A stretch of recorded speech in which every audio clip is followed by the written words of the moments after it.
They had found oil deep in the Cameroon wilderness. A tribe was living there, calling themselves the Magobjis. Anderson didn't really care what they were called.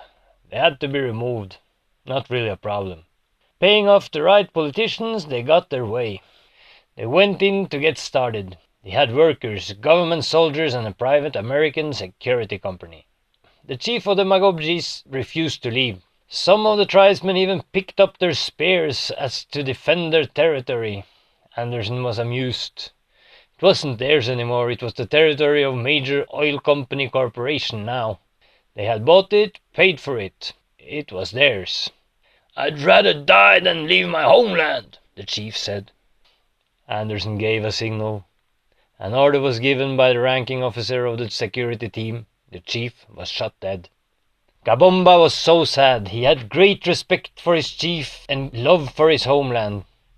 As they packed their scarce belongings, the work had already started.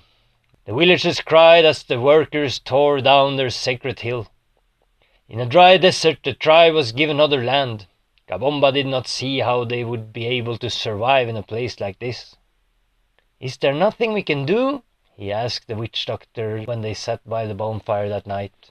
"There might be," the witch doctor said. "The men from far away are looking for something hidden under the Holy Land.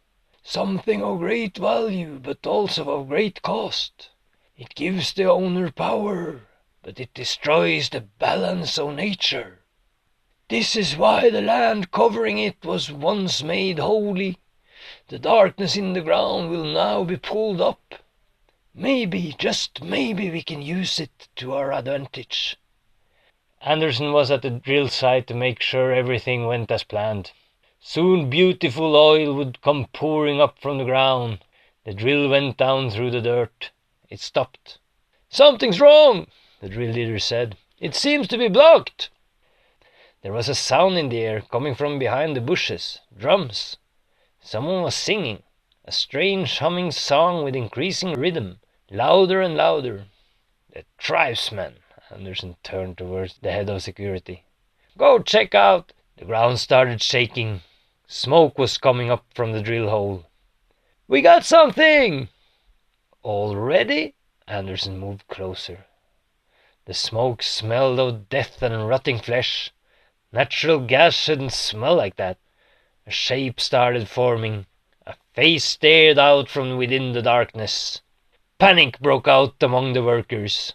Anderson started walking backwards, away from the smoke. He stopped.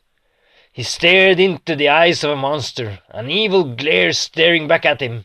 He wanted to turn, to run, but his body didn't listen. His hands were shaking, his knees, his lips.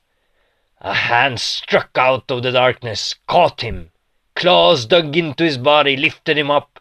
He could feel his flesh rot off his bones. The soldiers started shooting into the black smoke with no effect.